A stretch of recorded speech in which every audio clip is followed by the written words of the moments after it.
You told them the dream, and they went quiet and said they were there too. Dream science has a quieter explanation than two minds meeting. One that begins with how much of your night your two brains already share. The strangest part. The feeling of having shared it may have formed in the seconds after you woke, not inside the dream at all. Welcome to Sleepy Science. What waits for us tonight is gentler than telepathy and closer to home. A brain that quietly weaves two ordinary days into one shared night. Let the room settle around you, the warmth beside you, the quiet you both breathe. Your mind is already gathering the day into something soft. The first thing we follow is why that gathering can feel so much like company. You tell someone the dream you just had, and they go still and say they were there too. It happens more often than you would guess, and it can leave a strange warmth hanging in the room. Tonight we sit with one gentle question, and we let it stay open for a while. Why does your brain become so sure that another person was really inside your dream? Not whether it was magic. Not whether you simply imagined it. Just this. How does the sleeping mind build a sense of company so real that you wake believing someone shared the night with you? That question is the thread we follow. Slowly. Together. The feeling of a shared dream is not faint or hazy. Your brain stamps it with the same sense of realness it gives any vivid dream. That stamp is powerful. While you sleep, the parts of your brain that judge what is real go quiet, so almost nothing feels invented. A dreamed hand feels like a real hand. A dreamed voice carries a real voice's weight. So when a loved one appears and seems to know you are there, the moment does not feel like a story you told yourself. It feels like an event you both attended. And that is exactly why it stays with you long after morning has come. Surveys of dreamers turn up a number that quietly surprises people. Roughly 1 in 7 remembered dreams. About 14.5%. Gets described as somehow shared with another person. Picture a small classroom of 30 dreams lined up in a row.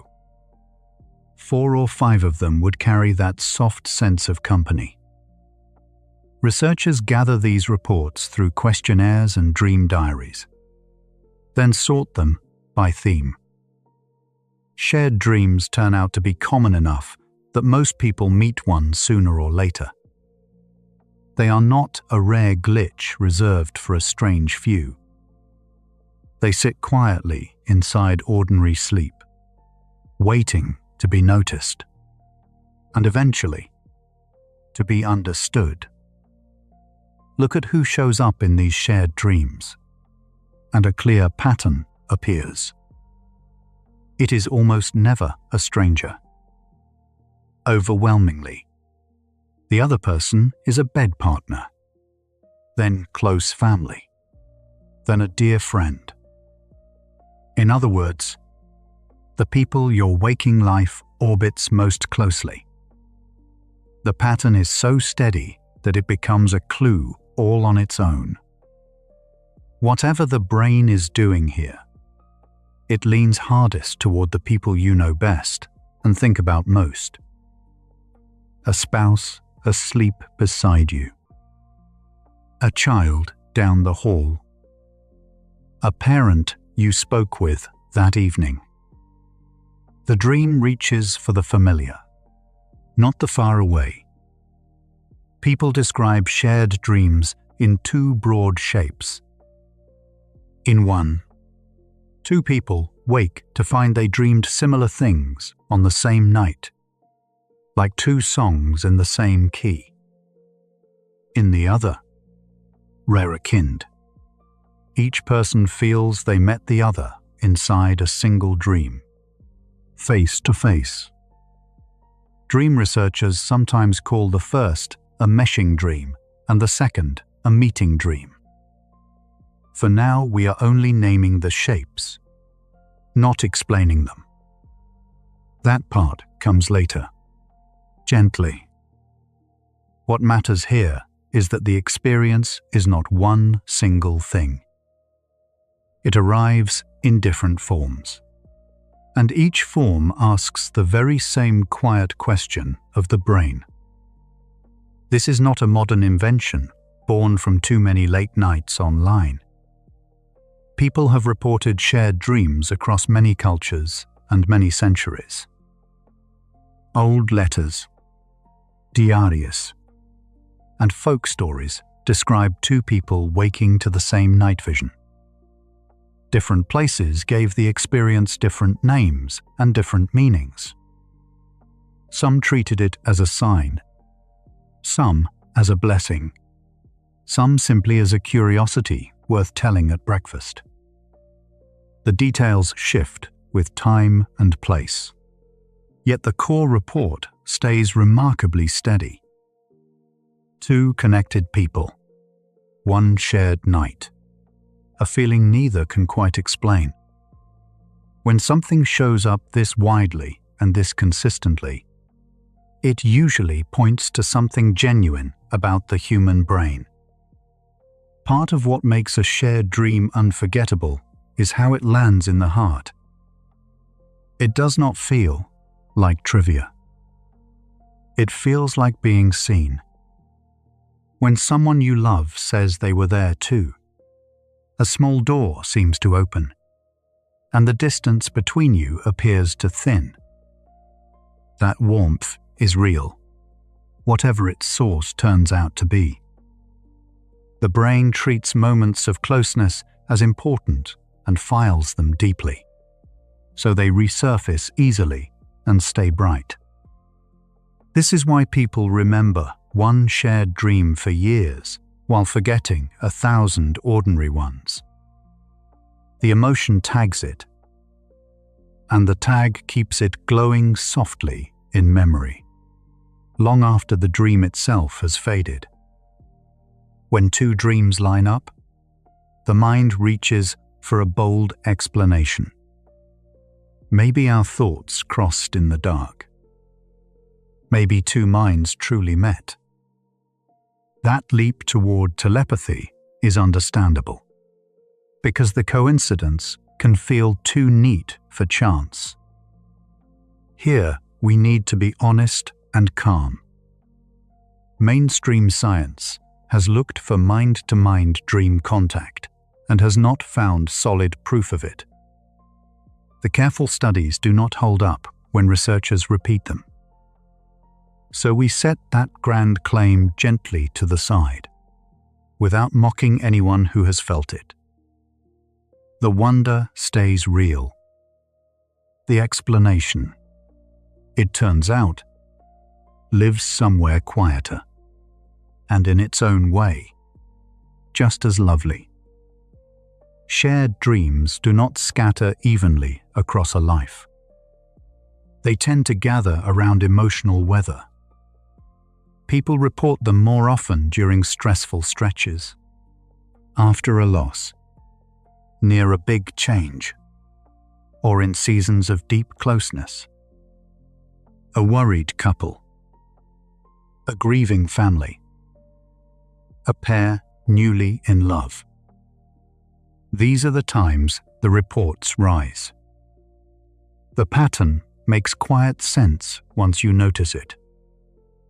When feelings run high, two connected people are often thinking about the very same things, carrying the same worries into the same dark hours. The night, in a way, is shaped by the day, and shared days, as we will see, tend to shape overlapping nights. Here the question quietly turns. Notice what we have and have not said. The feeling of a shared dream is real, common, and tied to the people closest to us. Yet nothing so far requires two minds to actually touch across space. That is the shift worth pausing on. Perhaps the mystery was never whether the dream truly crossed between you. Perhaps it is how a single sleeping brain builds a sense of company so convincing that you wake certain you were not alone. We are not answering yet. We are only letting the question move. From out there, between two people, to in here, inside one remarkable mind. Dreams are slippery things to hold. Most of a dream fades within minutes of waking, sometimes within seconds. The brain does not store dreams the careful way it stores waking events. So they slip through the fingers of memory like water. What survives is usually a few bright fragments and one strong feeling. This matters for shared dreams. When you reach to describe one, you are often working from scraps and a mood, not a full recording. The sense of sharedness can stay vivid even when the details have gone thin. Holding that gently in mind will help us later. When we ask how two people come to feel they saw the same thing, one of the most common sensations in dreams is simply this: the feeling that someone is there. Even in dreams with no clear face, sleepers often sense a presence nearby, watching, waiting, keeping them company. This feeling of presence is something the brain can generate entirely on its own, from the inside. It does not always need a real person to point to. In a shared dream, that built-in sense of company can attach itself to a loved one, wrapping a familiar face around a feeling the brain was already producing. The presence feels received, as if it arrived from outside. Often, though, it was quietly assembled within. There is a simple pattern in who reports these dreams most. Couples who sleep in the same bed describe shared dreams more often than couples who sleep apart. On its own, this is only a correlation, a pattern we notice, not yet an explanation. But it is a telling one. It hints that sharing a night in the same room, under the same roof, does something to the dreams that grow there. We will not unwrap the how just yet. For now, simply hold the observation lightly. Closeness in waking life, and closeness in sleeping space. Both seem to raise the odds that two dreams will rhyme. If you have ever felt you shared a dream, you are in wide company. When researchers ask large groups, a striking share of people say they have experienced at least one shared or mutual dream in their lives. It is less a rare talent and more a common human episode. A little like déjà vu or a song stuck in your head. Picture a full stadium of people. Section after section would raise their hands. This ordinariness is important. It tells us the experience is not a private malfunction in a few unusual brains. It is a feature of how many, perhaps most, sleeping minds naturally work. Memory plays a quiet trick with these dreams. Because shared dreams feel so vivid and meaningful, they stick, while ordinary dreams dissolve and vanish. So when you look back across your life, the shared ones stand out sharply, and it can seem they happen all the time. In truth, they are simply the ones that survived. The bright, emotional dream gets remembered. The dull dream from the very same week is long gone. This does not make the experience false. It just means our sense of how often it happens is shaped by what memory chose to keep. The rare and the meaningful always loom larger in the rearview mirror of the mind. Some of the most touching reports come from the closest bonds of all. Twins sometimes say they dreamed the same thing on the same night. Parents and children, especially when a child is unwell or far from home, describe dreams that seem to meet in the middle. These stories carry real emotional force, and it would be unkind to wave them away. The pattern fits everything we have seen. The tighter the bond, the more two people share thoughts, worries, and daily rhythms, and the more likely their nights are to echo. We treat these accounts with care and curiosity. They are not proof of magic. Yet, they are honest signals worth following toward a gentler answer. Your brain is, above all else, a social organ. So much of it is devoted to tracking other people, guessing their thoughts, and sensing whether someone is near. This machinery does not switch off when you fall asleep. It keeps running softly in the background, always ready to place a person into the scene. Because detecting company mattered so much for survival, the brain is quick to feel presence, sometimes on very thin evidence. It would rather sense a person who is not there than miss one who is. In dreams, this generous, always watching social sense can conjure a companion with ease and hand you the feeling that you were dreaming together. There is a reason these dreams tend to comfort rather than frighten. A shared dream usually leaves people feeling closer, not invaded.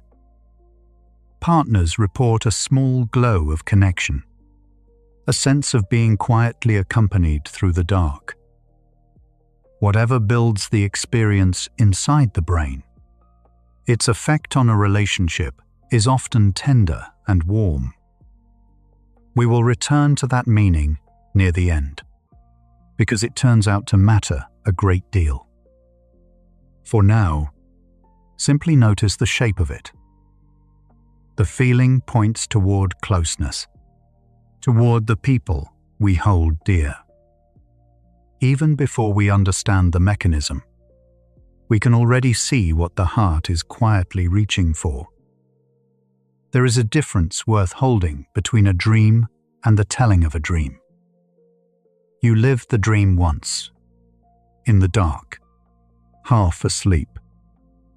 Then you tell it many times, in words, over coffee, across days.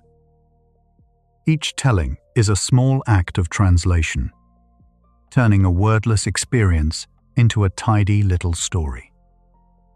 This is simply how memory and language work.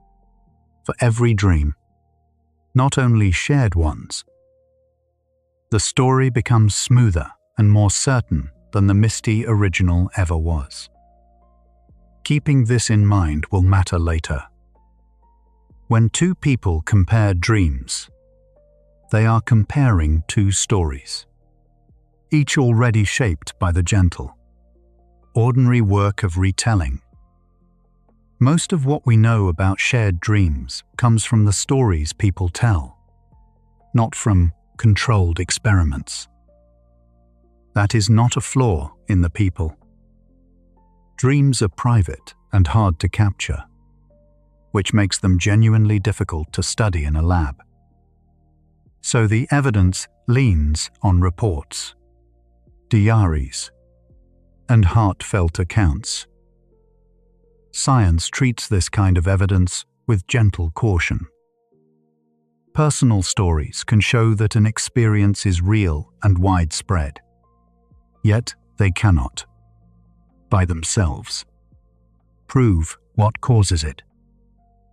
This is why researchers hesitate before big claims like telepathy. They are not being cold.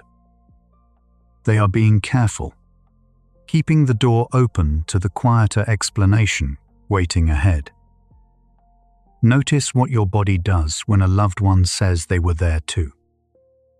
Often there is a small shiver, a rush of goosebumps, a soft catch in the breath. That physical response is real, and it is the body reacting to a sudden sense of meaning and connection.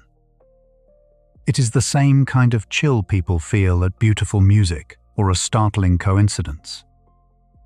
This bodily jolt can make the moment feel even more significant, almost like proof in itself.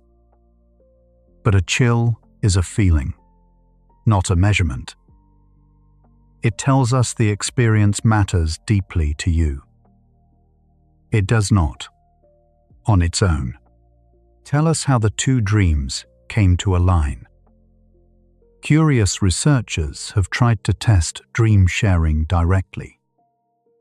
In the most famous studies, decades ago, teams attempted to send images into a sleeping person's dreams from another room.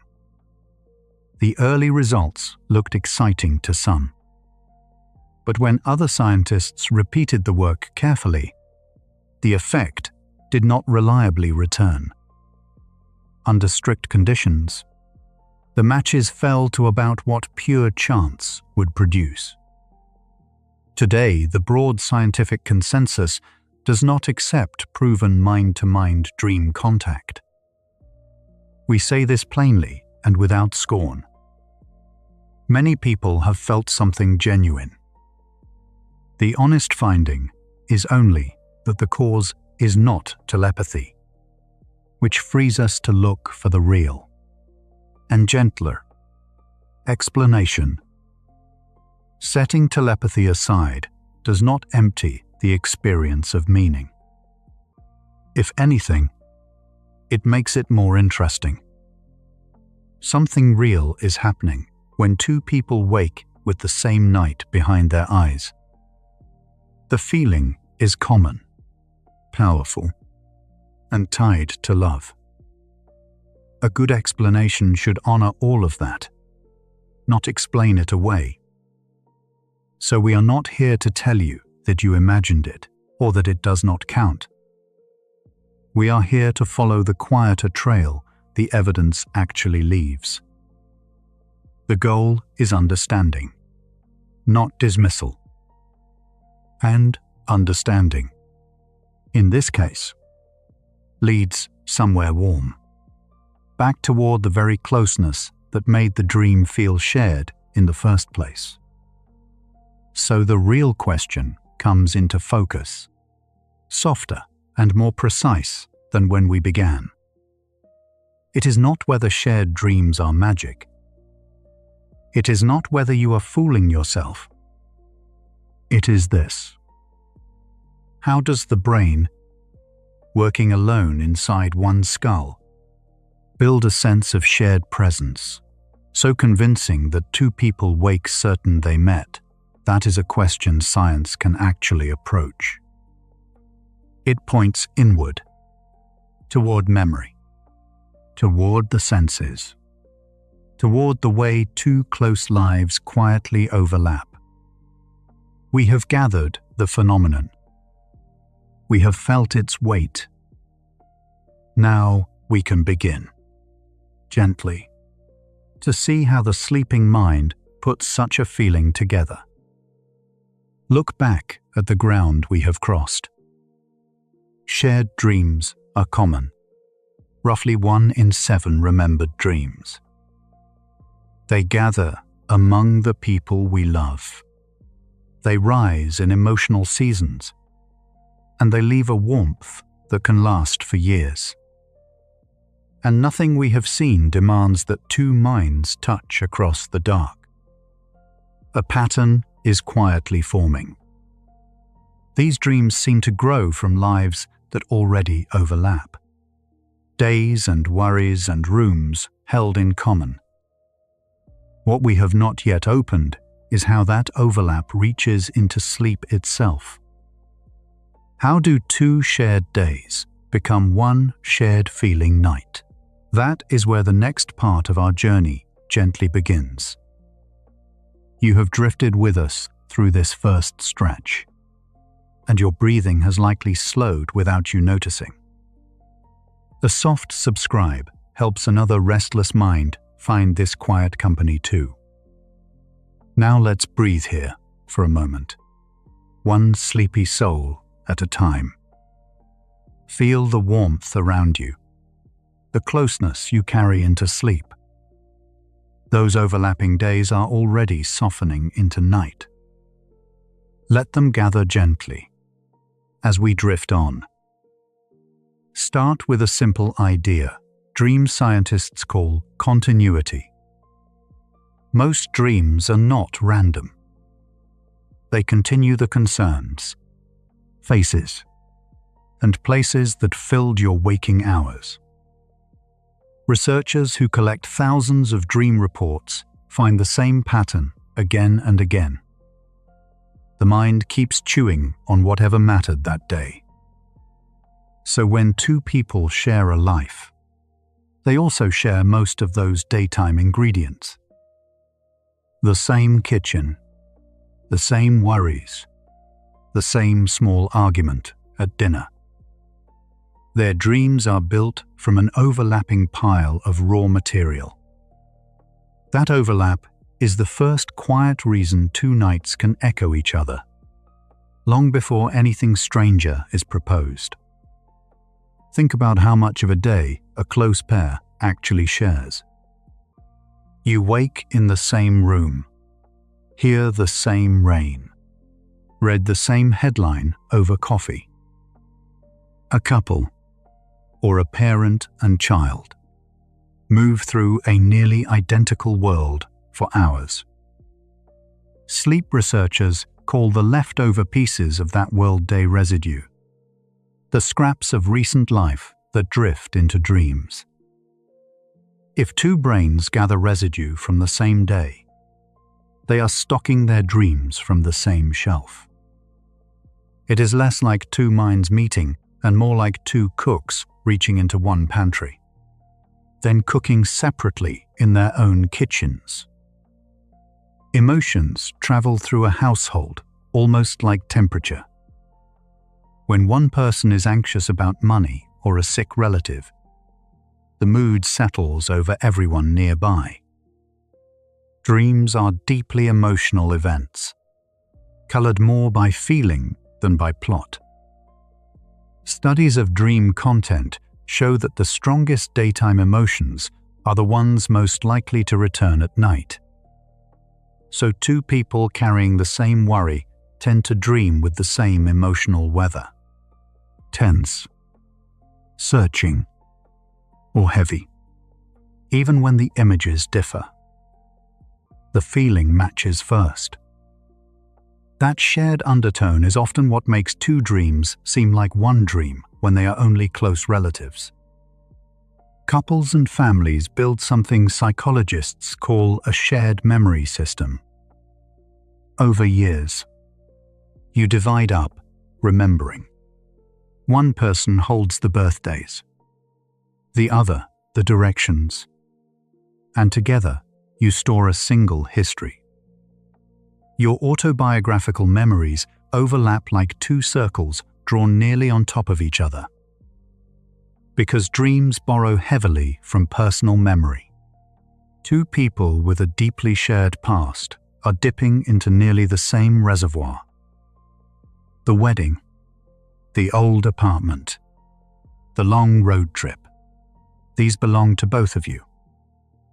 When such memories surface at night, they can surface in both minds, giving the dreams a quiet family resemblance. Consider what you watched or read in the last hour before sleep. Whatever fills the mind late tends to leave fingerprints on the night, a pattern researchers see clearly with pre-sleep viewing. A couple who finish the same show, or a family spooked by the same late news, load similar images into the same short window. The brain often replays recent material as it drifts down into dreaming. Feed two brains the same final scene, and both may weave threads of it into the dark. The shared screen becomes a shared seed, quietly planted in two dreamers at nearly the same moment. Here is a gentle but important detail. When close people report matching dreams, the dreams almost never match exactly. One dreams of a flood, the other of a leaking roof. One is lost in a train station, the other in a parking lot. Dream researchers describe this as dreams that rhyme rather than repeat. Picture two painters handed the same sunset. The color is shared, but every brushstroke differs. The theme is common because the raw material is common. The specifics stay private because each brain finishes the picture in its own style. Rhyming, not copying, is the true signature of meshed dreams. Bedtime has its own shared chemistry in a close pair. When you settle down together, your breathing and mood tend to drift toward each other, a calming that partners sink into, side by side. You cross into sleep in a similar emotional state, soothed or unsettled, together. Because the mood you carry into sleep tints the earliest dreams, two people who wind down as one often begin the night on the same emotional note. It is not a signal passing between them. It is two instruments tuned by the same quiet evening, then playing their own separate songs once the lights go out. Children often dream close to the themes of the adults who raise them. A child is not reading a parent's mind. A child shares the parent's schedule, fears, stories, and the same bedtime routine, night after night. If a family is bracing for a move, the parent may dream of packing boxes while the child dreams of a lost toy. Two versions of one worry. Researchers who study family dreams see this overlap of theme and emotion, shaped by a shared daily life. The more tightly a household's routine binds them, the more their dreams tend to draw from the same small, familiar world. Add up the hours a close pair truly overlaps, and the number is larger than it feels. The same meals, commutes, rooms, and conversations can fill most of the waking day for people who live as one. Sleep scientists studying couples find that the more waking life two people share, the more their dream reports tend to converge. And here, the question we began with slowly turns. Perhaps the mystery was never how someone slipped inside your dream. Perhaps you both spent the day filling the same well, and then, alone in the same dark hour, each of you simply drew from it. Dreams speak in symbols, and symbols are learned. The images your mind reaches for. A locked door, a rising tide, a missed train, come from the culture and language you live inside. People who share a home also share a private dictionary of meanings, inside jokes, and family shorthand. So when their minds go looking for a picture to hold a feeling, they often grab the same one. It is a little like two people from the same town giving directions using the same landmarks. Shared symbols make shared dream imagery more likely, without anything mysterious passing between the sleepers themselves. Some worries do not pass in a single day. A struggling business, a long illness, a strained relationship can sit over a household for months. Long-running stress tends to produce recurring dreams, the mind returning again to the same unfinished problem. When the stressor is shared, those recurrences can run in parallel. Two people may each have their own version of a stuck, repeating dream during the same hard season. They are not haunting each other's sleep. They are each circling the same real weight in waking life, night after night, in a rhythm set by the world they share, rather than by any link between them. How often does this actually happen when people describe dreams that felt shared? The reports cluster heavily around partners, family, and very close friends, rarely strangers. Across collected dream studies, only a small slice of all dreams are ever described as shared, and that slice leans strongly toward the people we live beside. Numbers like these point away from mind-to-mind contact. If dreams truly leaked between minds, the closeness of daily life would not matter so much. Instead, the pattern tracks exactly what meshing predicts. The more waking world two people share, the more often their nights seem to rhyme. There is a timing layer to all of this. 2. People who share a bed usually share a bedtime, a wake time, and the same dark, quiet room. That shared environment nudges their sleep cycles into rough step, so their dreaming windows overlap through the night. Dreaming at the same time, about seeds gathered from the same day, makes an echo far more likely. It is like two radios set to the same station switching on in the same minute. The synchrony comes from a shared schedule and a shared room. Ordinary things, not from any hidden channel running between two minds. Notice what a couple often does in the last minutes awake. They talk. You review the day. Name a shared worry. Laugh about the same small thing. Then close your eyes. Whatever is spoken aloud right before sleep sits fresh at the very top of both minds.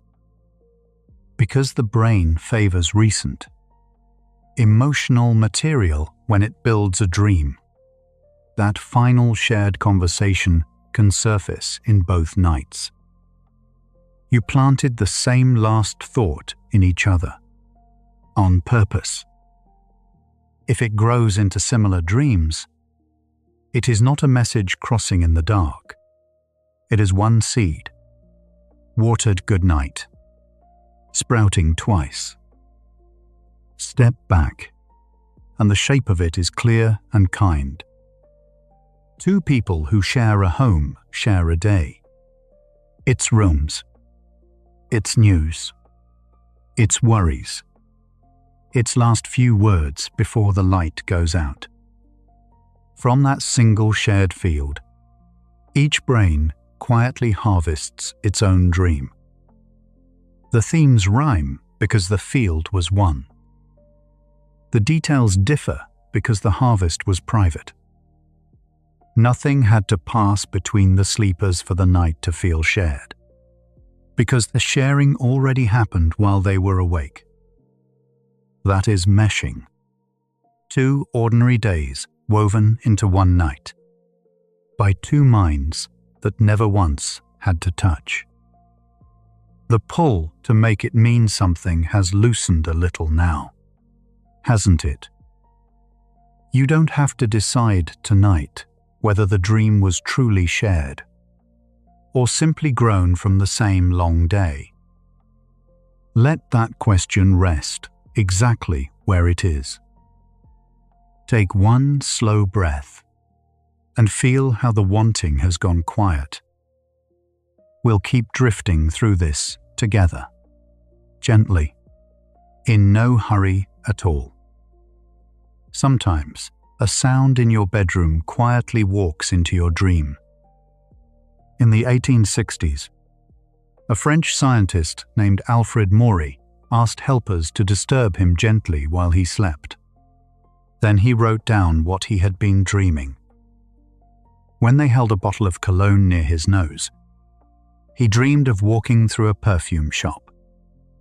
When they tickled his lips with a feather, he dreamed his face was being peeled away. The sleeping brain does not close the doors to the room. It takes whatever drifts in and stitches it into the story already playing. Your dream, it turns out, keeps listening to the world around your bed. Sleep laboratories have measured this open doorway more carefully. Researchers played soft sounds to sleeping volunteers, then woke them to ask what they had just been dreaming. In many trials, the sound appeared inside the dream, reshaped but still recognizable.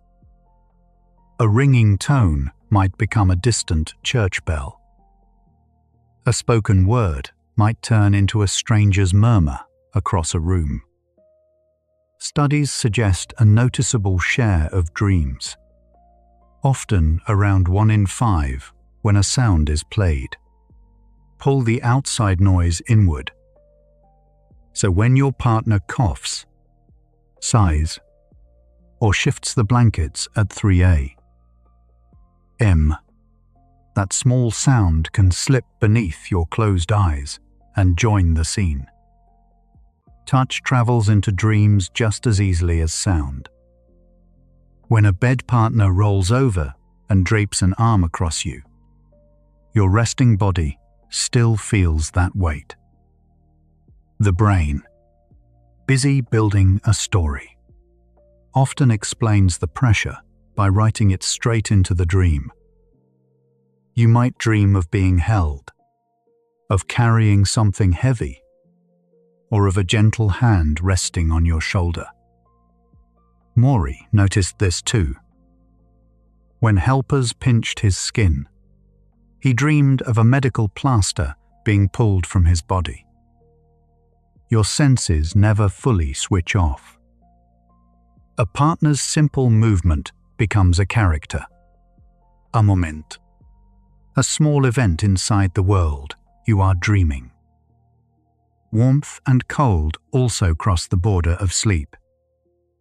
Under a shared blanket, 2 bodies trade heat all night long, and that heat has a way of coloring dreams.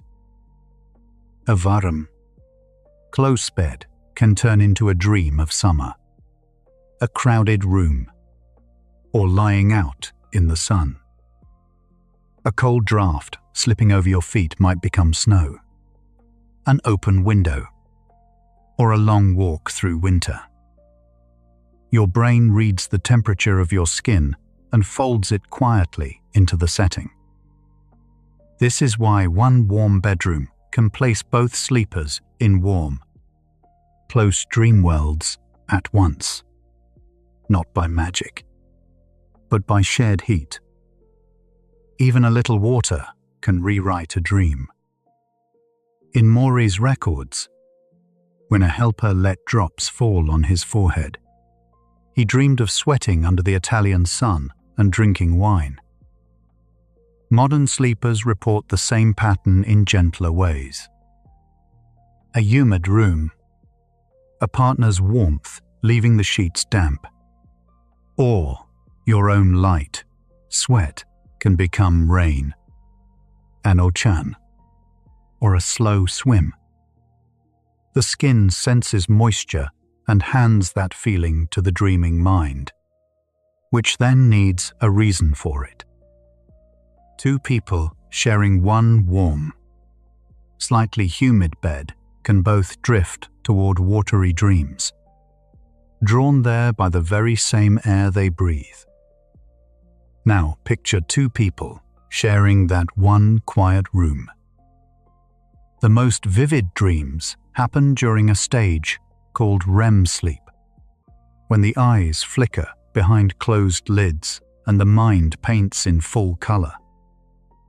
Partners who sleep together often slide into REM at overlapping times, especially after years of the same bedtime and the same schedule. So when a car alarm wails outside, or a dog barks, or thunder rolls across the sky, both minds may be dreaming at once. The same real signal reaches both pillows in the same instant. It is not one dream shared between two heads. It is one sound entering two separate dreams playing side by side. Here is the detail that makes it feel uncanny. The brain almost never copies a sound or a touch exactly. Instead, it disguises the signal, dressing it in whatever the dream already seems to need. That same barking dog might become a shouting neighbor in one person's dream and a howling wind in the other's. Both dreams carry the same seed, yet each grows its own strange plant. When the two wake and compare notes, they sense a shared thread without matching details. The room handed them identical raw material, and each mind, working entirely alone, shaped it into something that only feels like the very same dream. Scent plays a quieter but real part in all of this. Smell rarely wakes us, yet it still reaches the sleeping brain and tugs at the mood of a dream. In studies, a pleasant scent released during sleep made dreams feel warmer and more positive, while a harsh smell pushed them darker. A shared bedroom has its own steady scent, a partner's skin, familiar sheets, a candle burned earlier that evening. Both sleepers breathe that same air hour after hour, without ever knowing it. They may move through dreams tinted by the same gentle mood, softened by the same quiet smell. The room itself is a shared signal. The question is quietly turning now. We began by asking why the brain insists another person was truly there inside the dream. Little by little, it looks less like two minds reaching across the dark, and more like one room speaking to both sleepers at exactly the same time. Couples even stir in faint, matching ripples through the night. Sleep is not one long block. It rises and dips in repeating cycles, with tiny wake-ups most people never remember by morning. When you share a bed, one person's movement or the same outside noise can nudge both bodies toward the surface together.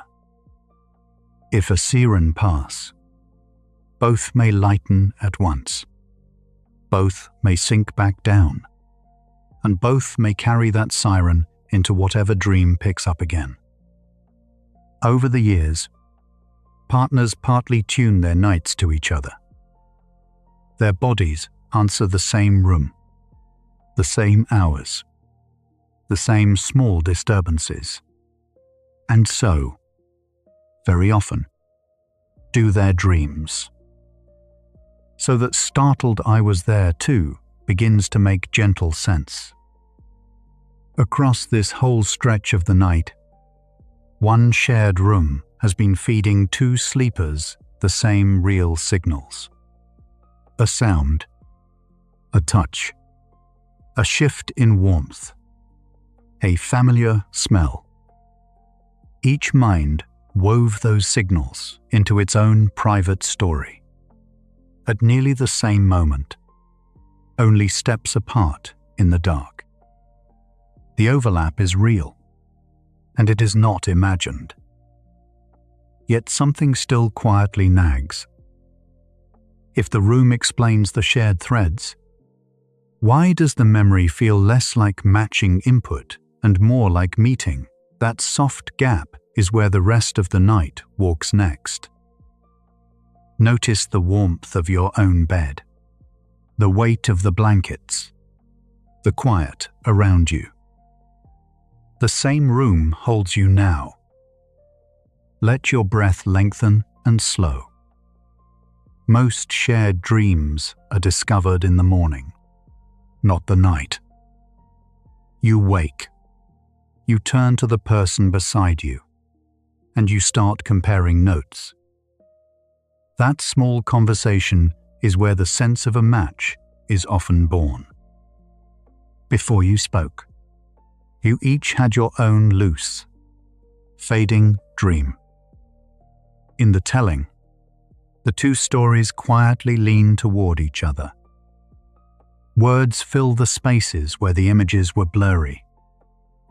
By the end, the dreams sound closer than they ever were in sleep. The overlap you feel may live in the retelling, not in the sleeping at all. Dream memories fade faster than almost anything else your mind holds. Within minutes of waking, most of a dream is already gone. Researchers find that people lose the majority of dream detail before they finish stretching. What stays is a thin outline, a feeling, a place, a face. The rest dissolves like breath on a cold window. So when you describe a dream, you are working from fragments, not a full recording. And fragments are easy to bend. The gaps left behind leave plenty of room for a story to take on a new shape. Your brain tends to keep the gist of a dream and drop the specifics. The gist is the general mood or theme: being chased, searching, falling, saying goodbye. The specifics are the exact faces, the words, the rooms. Memory holds the theme far more tightly than the fine print. Two people who both kept only a theme can sound like they shared a dream. In truth, they may have kept the same broad shape from very different nights. The matching happens at the level of theme, where overlaps are common and easy to find. Remembering a dream is less like pressing play and more like rebuilding. Each time you recall something, your brain assembles it fresh from pieces. This is true for waking memories too, and even more so for dreams. In the rebuilding, small changes slip in without your notice. A detail from your partner's version can quietly become part of yours. The next time you recall it, that borrowed detail feels like it was always there. Memory is a living thing, gently rewritten each time it is opened. The dream you describe tonight is already a slightly new dream.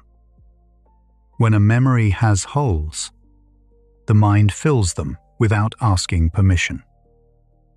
This gentle filling in is called confabulation. It is not lying, and it is not a flaw you could ever feel happening. Your brain simply prefers a smooth, complete story over a broken one. So it supplies the missing bridge, a plausible detail that fits the mood. In dream sharing, confabulation quietly adds the piece that makes two dreams align. You would never notice the seam. The finished memory feels whole and true, even though part of it was built moments ago just to close a gap. A single question can plant a detail you never dreamed. When your partner asks, "Were you near the water too?" the water arrives. Your mind reaches for it, finds something close, and marks it as a match. Psychologists call this suggestion the way a hint quietly shapes what we recall. The person who speaks first hands the other a template. The second dreamer, working from fragments, fits their pieces to that shape. Neither of you is inventing on purpose. You are simply two minds meeting in language, not in sleep. The question helps make the very memory it seems only to ask about. Decades of memory research show that information added after an event can rewrite it. In careful studies, people who heard a wrong detail later remembered seeing it themselves. This is called the misinformation effect. It works on ordinary memories, and dreams are far softer than those. So when you hear your partner's version, their details can fold into your own recollection. Later, you would gently swear those details were yours from the start. The dream did not change overnight. The memory of it changed in the conversation. What felt like confirmation was really quiet editing. There is often a small advantage to speaking first. The first person to describe the dream sets the scene, the place, the mood, the cast. Everything the second person says then arrives as agreement or correction. It is much easier to match a story than to build a rival one from fog. So the second dreamer tends to drift toward the first one's frame. This is not weakness, and it is not invention. It is how conversation naturally works when memories are thin. The shared dream you remember may really be the first teller's dream, gently joined by two. Some dream descriptions feel personal but could fit almost anyone. There was someone I loved, and a sense I might lose them. Nearly everyone has had a night that matches that. When a statement is broad enough, it feels like a direct hit. Psychologists call this the Barnum effect, after vague fortunes that seem tailor-made. Dreams lean on universal themes: love, loss, falling, searching, so overlaps come easily. Two people can match on a feeling that most sleepers share. The specificity you sense is often supplied by you, reading yourself into a general shape. Cold reading is the art of seeming to know what you were never told. A reader offers a general line, watches for a reaction, and follows the hits. The misses quietly fade, the hits get remembered as proof. When two people compare dreams, they can cold read each other without ever meaning to. One offers a detail, the other reacts, and both lean toward what lands. The dead ends are forgotten by morning. What remains is a tidy string of matches. The method is honest and unconscious. Yet, it can build a sense of something uncanny out of ordinary talk. The mind is a careful keeper of hits and a poor keeper of misses. When you compare dreams, the parts that overlap light up and stay. The many parts that did not match slide away unnoticed. This gentle tilt is called confirmation bias. You may have dreamed of 100 things that had nothing in common. But the single shared image, a bridge, a storm, a familiar street, becomes the whole story. By the end of morning, the mismatches are gone from memory. Only the coincidence remains, glowing, and it can feel far too precise to be chance. Dreams draw from a small, common well of images. Falling, flying, teeth, water, running late, being chased. These appear across cultures and ages. Two people raised in the same world share that vocabulary of the night. So when both dream of water, it need not be a signal passed between them. It can simply be two minds reaching into the same shallow, shared pool. The more universal the image, the more likely the overlap by pure coincidence. A matching symbol feels like a message. Often, it is only the small size of the dream dictionary we all quietly use. Coincidence is more generous than it feels. Picture two people, each dreaming several loose scenes a night, over many years together. The chance that some night's themes will overlap is not small. It is nearly certain. We simply forget the thousands of nights that did not align.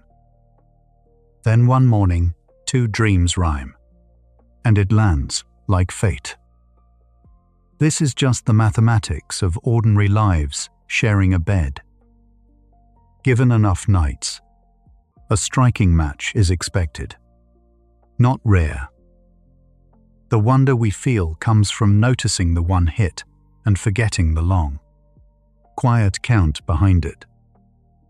We tend to believe most easily what we most wish were true.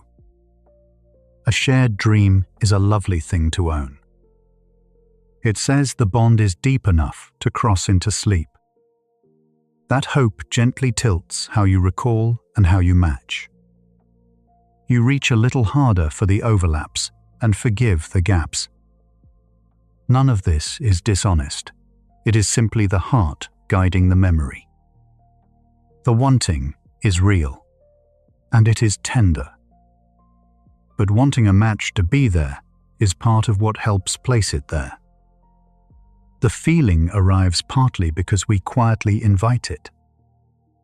Step back, and a pattern comes into view across these last few facts. Fading recall, gentle filling in, a partner's leading words, a mind that keeps the hits.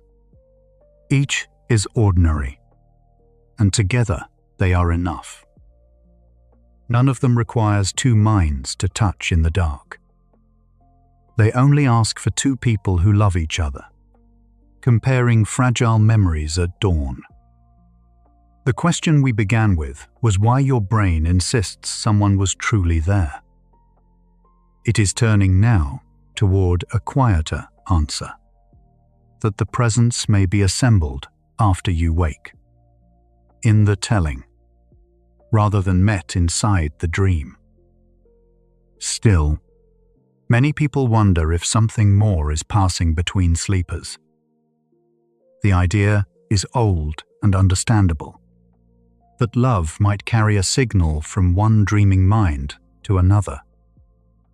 This is the claim of dream telepathy, It deserves a fair look rather than a quick dismissal. If two minds could truly meet in sleep, we would want to know. So researchers did try to test it, carefully, under controlled conditions. The honest way to treat a beautiful idea is to check it gently against evidence. What they found is worth sitting with, without scorn and without any rush to believe. In the late 1960s, a small team set out to test dream telepathy directly. They worked at the Maimonides Medical Center in Brooklyn, by Montague Ullman and Stanley Krippner. A sleeper rested in a quiet room, wired to track their sleep. In another room, a sender looked at a randomly chosen picture and tried to send it. When the sleeper reached dream sleep, they were woken and asked to describe it. Judges later compared the dreams to the pictures. It was a serious effort to bring a mystical idea into a laboratory. The design was thoughtful, and the intent was genuine. At first, the team's own reports looked encouraging to them. In a number of trials, judges felt the dreams matched the sent pictures better than random guessing would predict. The researchers published these results, and they drew wide attention. For a time, it seemed to some that a careful lab might have caught something real. It is worth saying this plainly and without mockery. The people involved were sincere, and the work was not a hoax. But one lab's promising results are only the first step in science. The real test of any finding is whether other people can produce it again. Science trusts a result only when other labs can repeat it. When researchers tried to reproduce the dream telepathy findings, the effect did not hold. In one careful follow-up, Edward Belvedere and David Fawkes ran the test again with tighter controls. Their sleepers' dreams matched the sent images no better than chance. The apparent signal faded once the methods were made stricter. This is not a scandal. It is how science quietly protects itself from wishful patterns. A finding that will not return under clean conditions is treated as unproven. The promising early hits did not survive careful repetition. Gather the wider evidence, and dream telepathy does not stand up. Reviews of the studies find weak controls, loose judging, and results that thin out under scrutiny. The mainstream scientific view is that it has not been demonstrated. That does not mean anyone has proven love cannot reach across sleep. It means there is no reliable evidence that it does. Science simply declines to accept a claim that will not repeat. This is the sober position, held without any unkindness. The door is not slammed shut. It is only that no one has yet walked through it with proof. Those same ordinary forces can explain the lab's early hits. Dream reports are long and rich, full of images to compare. A picture of the sea can match any dream that holds water, blue, or motion. Loose judging turns vague overlaps into scored successes. Add the researcher's quiet hope for a positive result, and the count tilts upward. None of this needs a signal between minds. It needs only broad images, generous matching, and a wish to find a hit. The lab, in the end, may have measured the same coincidence we meet at our own bedsides. It is worth being gentle with an idea that so many people hold dear. To say dream telepathy is unproven is not to call anyone foolish. The pull toward it comes from love, and love is not a mistake. The feeling that someone was with you is real, even if its cause is closer to home. Science only asks where the evidence points, not what we should feel. And here, the evidence points toward the mind, not a bridge between two minds. We can set the telepathy story down softly, without losing the tenderness that once reached for it. So what is left standing? Once the testing is done, a great deal, and all of it real. Two people who share their days share the raw material of dreams. A body beside you leaks its sounds and warmth into your sleeping world. And in the morning, memory and suggestion knit the two accounts together. These forces are not small, and they are not disappointing. They are enough, on their own, to build the whole experience of a shared dream. Nothing supernatural is required, and nothing is lost. The ordinary explanation turns out to be full and quietly beautiful. A shared dream is not a deception your mind plays on you. It is doing what the mind always does, making a whole out of pieces. It weaves the day you both lived, the sounds of the room, and the words spoken at dawn. From these it spins a single, seamless feeling of company. That feeling is genuine, only its origin is different from the story. There is no trick and no liar hiding in the dark. There is only a mind that loves patterns and completes them with care. What it made for you was connection, built honestly from the things you truly share. Here is where all of it settles into one clear shape. A shared dream feels real, and it feels like comfort, because both of those are true. But the sharing is the work of one brain at a time, not two minds meeting in the night. It weaves your common memories and your partner's small cues into a single, tender scene. The presence you felt was assembled from everything you already hold together. That is the answer the night has been building toward. Not a signal crossing the dark, a mind, quietly making company out of what it loves. The weaving you just heard about is already happening, with nothing asked of you. Your mind is gathering this ordinary night into something whole, the way it always has. You do not have to guide it, or check its work, or hold any of it in place. Notice the quiet in the room, and the warmth of whoever rests near you.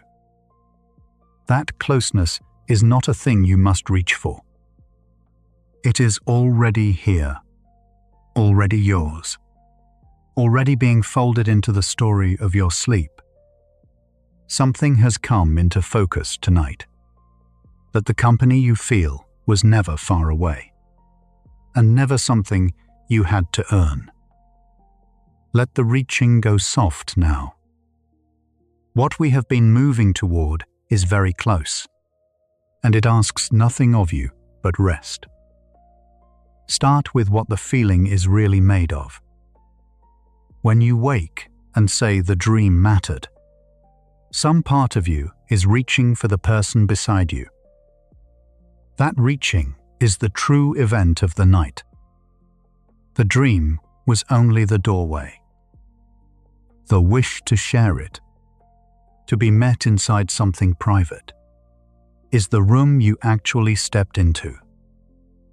Science does not need telepathy to explain that wish. It only needs to notice how deeply we are built to belong to each other. Consider the couple who sleeps in one bed. Their bodies do not rest in separate worlds. A 2020 sleep study found that partners who share a bed drift through sleep stages more in step than partners who sleep apart. Their REM periods, where most vivid dreams form, tend to overlap and even grow longer. So two people can be dreaming at the very same moment, night after night. Not one mind in two heads. Two minds, quietly keeping time. Here is why that overlap matters for the morning after. If your REM windows line up, you and your partner are both building dream worlds in the same stretch of dark. When you wake and compare them, the chance that something rhymes is simply higher. The bed itself raises the odds of a match. It is not two dreams merging into one. It is two dreamers, side by side, painting from the same quiet night. Think about what sharing a dream actually asks of you. To tell someone your dream, you hand over something unguarded. Images you did not choose. Feelings you did not plan. Psychologists call this self-disclosure, and it is one of the surest ways two people grow close. The dream becomes a small gift of your inner life. When they lean in and say they felt it too, the closeness is real. The telepathy is not needed for the warmth to be. Notice how being heard settles the body. When you describe the 3A, dream, and your partner stays with you, your nervous system reads a simple message. I am not alone in the dark. Studies on social support show that feeling accompanied lowers stress hormones and slows the heart.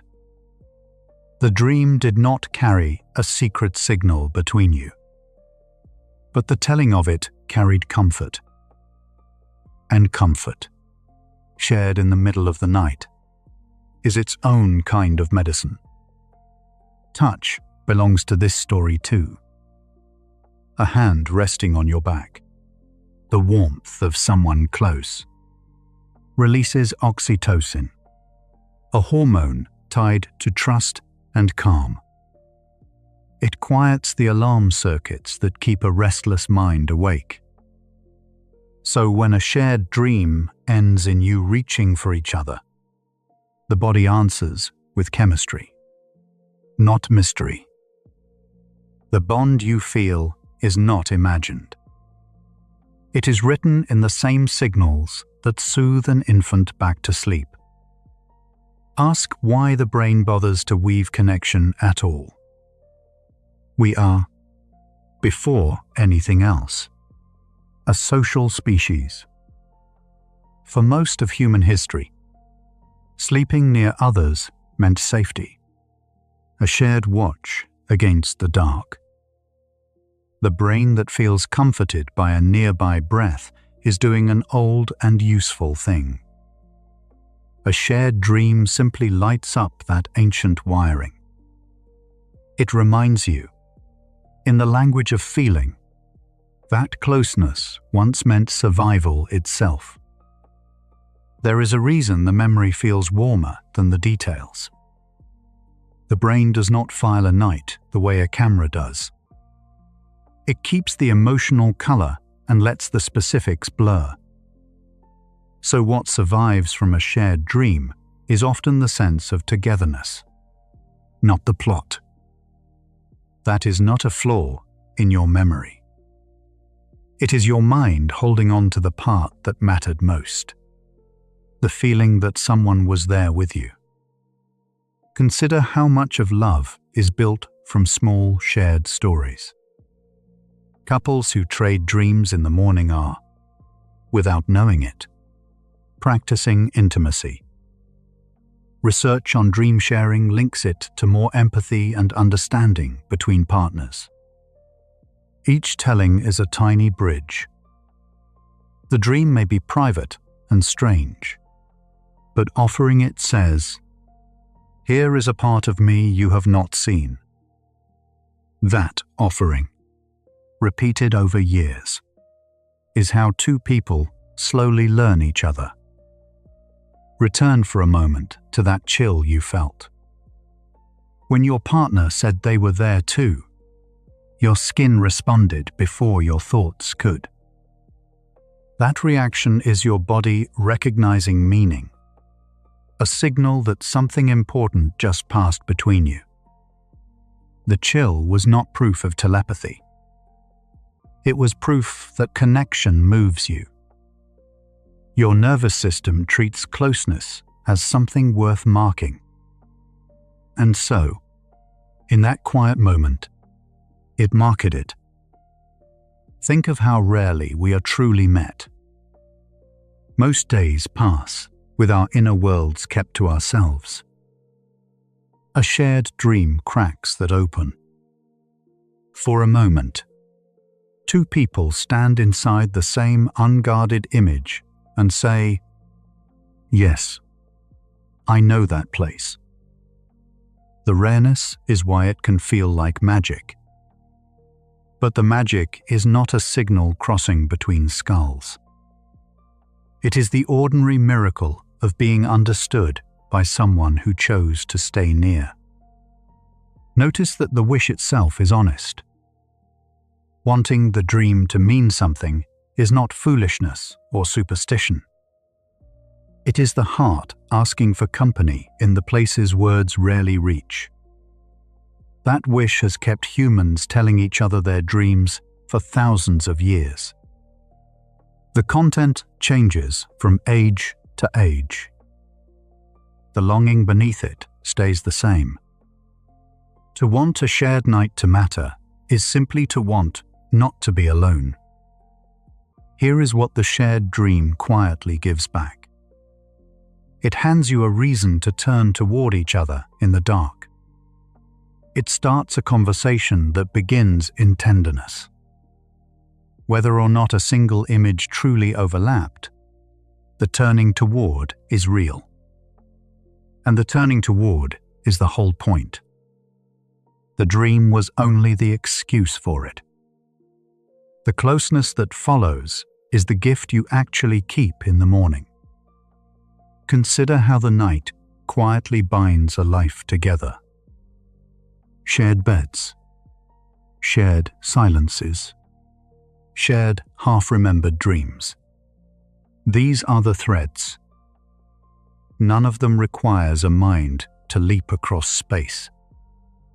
They only ask for two people choosing the same room, the same hours, the same soft, dark.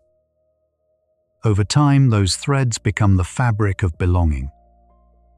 A shared dream is one bright thread in that larger, ordinary weave. So the question we started with begins to change shape. We asked why the brain convinces you someone was really there. Now it sounds more like this. Why does being close to someone make even a dream feel shared? The answer was never hiding in the science of telepathy. It was waiting in the science of attachment, in a brain built, above all, to reach for another and hold on. Let the reframe settle gently. A shared dream is not two souls meeting in some hidden place. Mainstream science has looked for that crossing and never found it. What it is may be lovelier, and far more within reach. It is your life and theirs, grown so entwined that even sleep echoes with the other. The wonder does not shrink when telepathy leaves. It moves closer, into the bed you already share. Think about what you actually longed for. Not to read a mind, but to be less alone inside your own. A shared dream answers that longing in the only way that truly lasts. By pointing to the person who was there when you woke. They did not enter your dream and walk around in it. They did something better and simpler. They stayed for the telling of it. Notice how the fear loosens now. The chill that ran through you at 3A. M was never a warning. It was recognition. Something in you knew that closeness had just been named out loud. You can let that knowing be enough.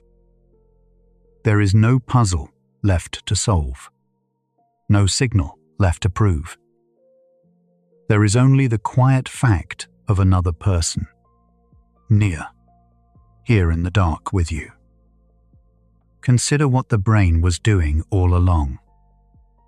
Not receiving messages from another mind. Weaving. Taking the day you shared, the bed you share, the person you love, and folding them into one soft night. That weaving is not a trick played on you. It is the mind doing what it does best, turning connection into something you can feel. And feeling it, you carry it gently into the morning. Let the meaning stand plainly for a moment. The dream was real as an experience. The closeness was real as a bond. Only one thing was never truly there. A mind crossing into another mind. And you do not need that one thing tonight. You already have the person, the warmth, the shared and ordinary dark.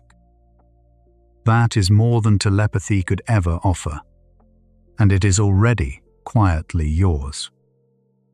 Feel how the wanting can rest now. You wanted the dream to matter, and it does.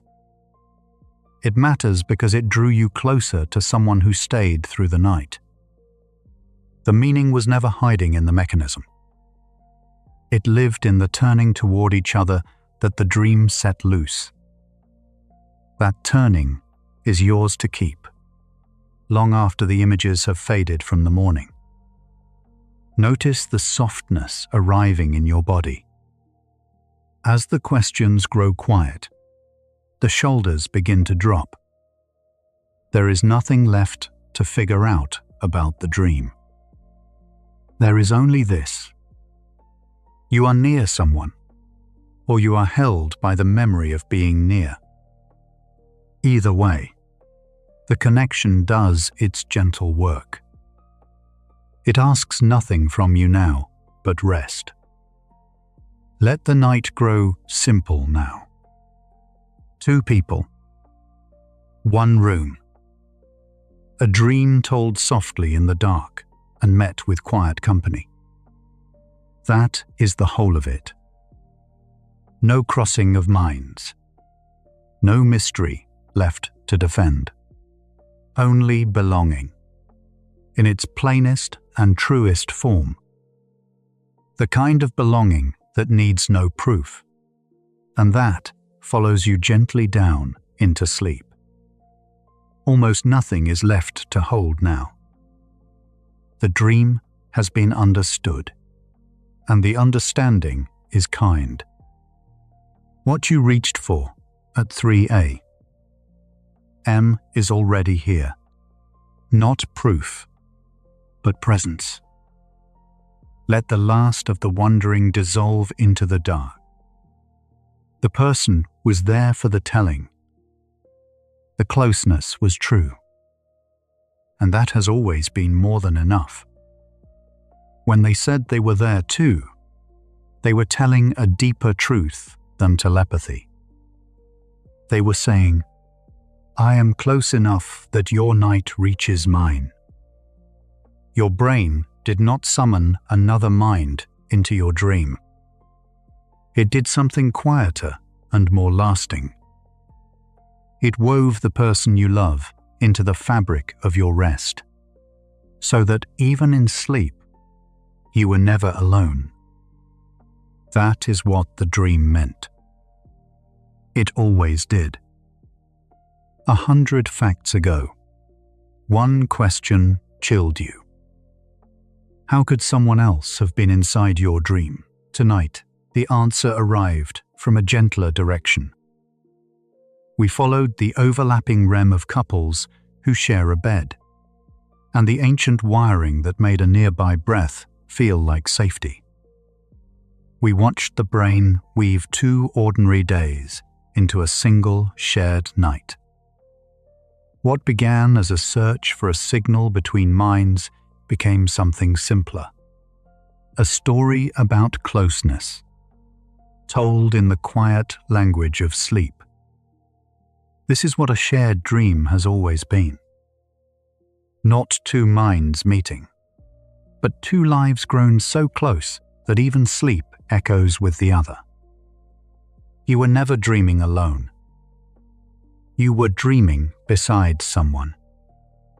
If tonight's quiet made the space beside you feel a little warmer, you might leave a gentle like, subscribe, or share.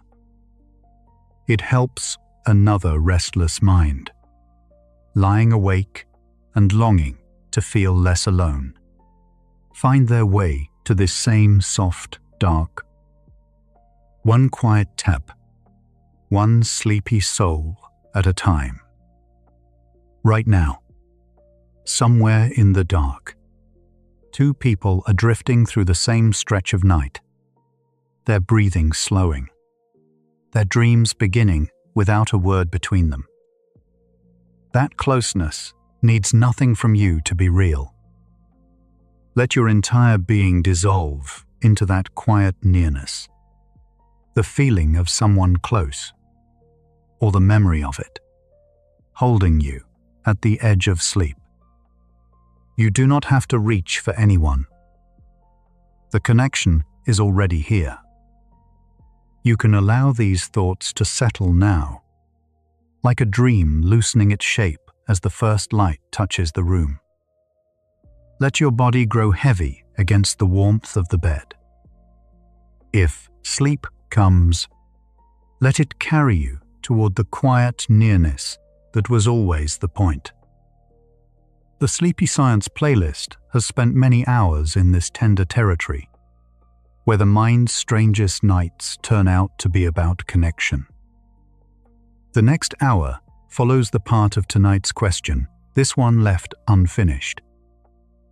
What the sleeping brain does with the people we love. That hour is waiting whenever you are ready. But if your eyes are closed, stay there. Rest well, gentle soul. Someone was there for the telling, and that was always enough. Where science becomes the softest place to rest. Good night.